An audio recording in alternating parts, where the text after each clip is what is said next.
Hello friend, welcome to MBWorld YouTube channel. आज हम लोग पूरा NSIM का सीरीज जो कि इक्विटी डेरिवेटिव।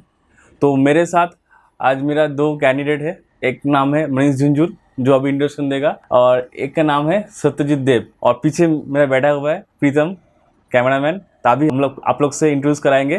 तो पहले बात करते, जो नया दो बंदा लोग है वो एग्ज़ाम देने वाला है, तो हम लोग पहला चैप्टर से स्टार्ट करेंगे, लास्ट तक सब हम लोग सीरीज में टॉपिक को कवर करेंगे। ये दो लोग अगले एक दो महीने में एग्ज़ाम देने वाले, तो उसके लिए प्रिपरेशन कर रहे हैं।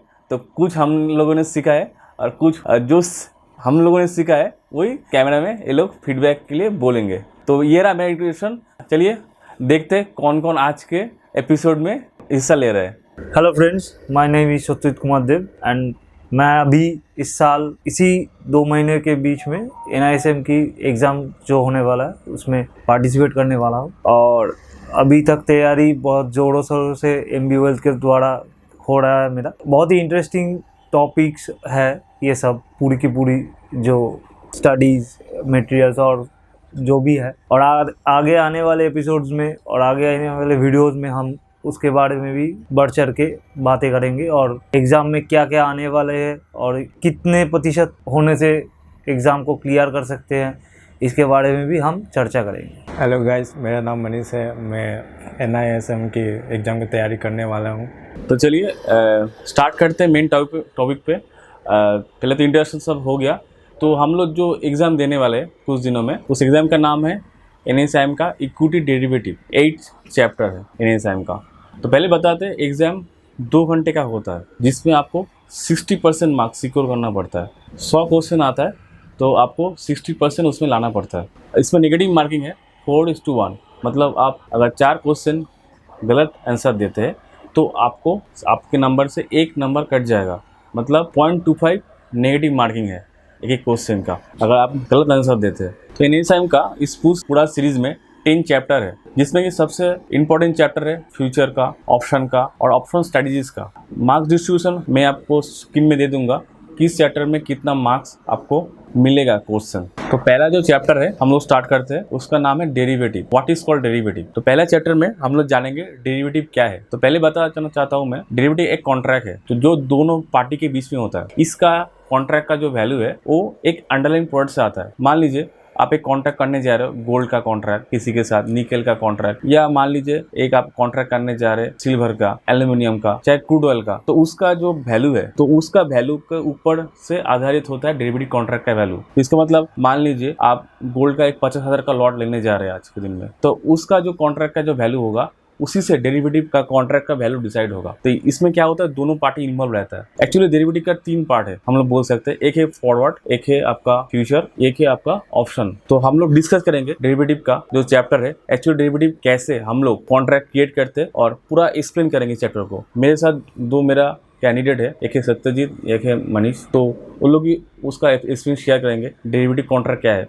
उसके बाद मैं बताता हूँ इसको कैसे हम लोग डिस्कस करेंगे और भी ज़्यादा। डेरिवेटिव जो होता है वो है दोनों, एक कॉन्ट्रैक्ट होता है। सबसे पहली बात, 2 लोगों के बीच में ये कॉन्ट्रैक्ट साइन होता है। किसी भी एसेट पे ये आधारित होता है, चाहे आप गोल्ड ले लो, निकेल, एल्यूमिनियम ले लो, या फिर कोई भी प्रोडक्ट, चाहे वो क्रूड ऑयल हो या नेचुरल गैस हो या फिर कोई स्टॉक। दोनों लोगों के बीच में एक कॉन्ट्रैक्ट जो होता है वो डेरिवेटिव का मेन हिस्सा होता है। इसके ऊपर डेरिवेटिव का 3 पार्ट होता है। एक तो फॉरवर्ड है, दूसरा है आपका फ्यूचर, और तीसरा है ऑप्शन। फॉरवर्ड में क्या होता है कि कोई एक्सचेंज नहीं होता है। डिविडेंड एक कॉन्ट्रैक्ट है जिसका वैल्यू अंडरलाइन एसेट से वो किया जाता है, असली वैल्यू, जैसे कि ऑयल है, गोल्ड है, सिल्वर है, आयरन है। मैं थोड़ा एक्सप्लेन कर दे रहा हूँ। डेरिवेटिव जो कॉन्ट्रैक्ट है वो एक्चुअली दोनों पार्टी के बीच में होता है। जिसका डेरिवेटिव का जो वैल्यू आता है, जिस प्रोडक्ट से आता है, उसको बोलते हैं अंडरलाइन स्टॉक या अंडरलाइन मेटल या अंडरलाइन जो भी चीज हो, जिसको बोलते हैं अंडरलाइन एसेट एक्चुअली। तो मान लीजिए मैं एक एग्जाम्पल दे रहा हूँ। मान लीजिए आप एक गोल्ड एक जगह से परचेज किए, आप एक व्यापारी हो, ज्वेलरी हो, व्यापारी हो। मान लीजिए गोल्ड का दाम अगर गिर जाता है तो आपको तो लॉस होगा। तो आप एक काम कर सकते हैं, उस गोल्ड का एक कॉन्ट्रैक्ट ले सकते हैं एक्सचेंज में, ठीक है, या तो किसी पार्टी के साथ आप कॉन्ट्रैक्ट कर सकते हैं। उसके साथ ऐसा कॉन्ट्रैक्ट होगा, अगर उसका वैल्यू गिरता है गोल्ड का वैल्यू, तो मुझे पैसा देगा। अगर गोल्ड का वैल्यू अगर ऊपर जाता है तो मुझे उसको पैसा देना पड़ेगा। तो ये जो कॉन्ट्रैक्ट हुआ है एक्सचेंज के साथ या कुछ पार्टी के साथ, इसको बोलते हैं डेरिवेटिव कॉन्ट्रैक्ट। और इसका जो अंडरलाइन एसेट है उसको बोलते हैं अंडरलाइन एसेट। क्या इसका जो अंडरलाइन एसेट होगा क्या, गोल्ड। तो मान लीजिए आज का गोल्ड का भाव है 50,000 रुपया। तो मैं क्या करता हूँ, मैं ज्वेलरी बेचता हूँ, किसी कस्टमर को मैं बेचने जा रहा हूँ गोल्ड। तो मान लीजिए आज 2 दिन के बाद उसका दाम 52,000 हो गया, तो कस्टमर को मैं 2,000 प्रॉफिट में बेचूंगा। मगर जिसके साथ कॉन्ट्रैक्ट हुआ है तो उसको तो मेरा घाटा लग जाएगा। एक्चुअली उसके साथ 50,000 रुपये कॉन्ट्रैक्ट हुआ है, तो आके मुझे बोलेगा उस डेट में, अगर मान लीजिए कुछ डेट फिक्स रहा, मान लीजिए 30 तारीख को फिक्स रहा, तो मैं अगर बोलता हूँ 30 तारीख को मुझे पैसा दो, अगर अब अभी भाव चल रहा है 52,000, तो मेरा 2,000 घाटा हो गया होगा सही, मगर मैं कस्टमर से कमा लूंगा। तो इसमें क्या होगा, मेरा 2,000 का इधर का घाटा हुआ और कस्टमर का जो 2,000 प्रॉफिट हुआ तो मिला के मेरा प्रॉफिट जो न्यूट्रल रहेगा। अगर मान लीजिए अगर उल्टा होता है, मान लीजिए बाजार गिर गया, मैं अगर कस्टमर को बेच रहा हूँ 50,000 का माल 45,000 में, तो उसमें तो मेरा 5,000 का घाटा हो गया। इस घाटा का मैं कैसे रिकवर करूँ, इसमें आता है डेरिवेटिव कॉन्ट्रैक्ट का फायदा आता है। इससे मेरा 5,000 का लॉस हुआ कस्टमर को बेचने में, और मान लीजिए मैं डेरिवेटिव कॉन्ट्रैक्ट में सेल करता हूँ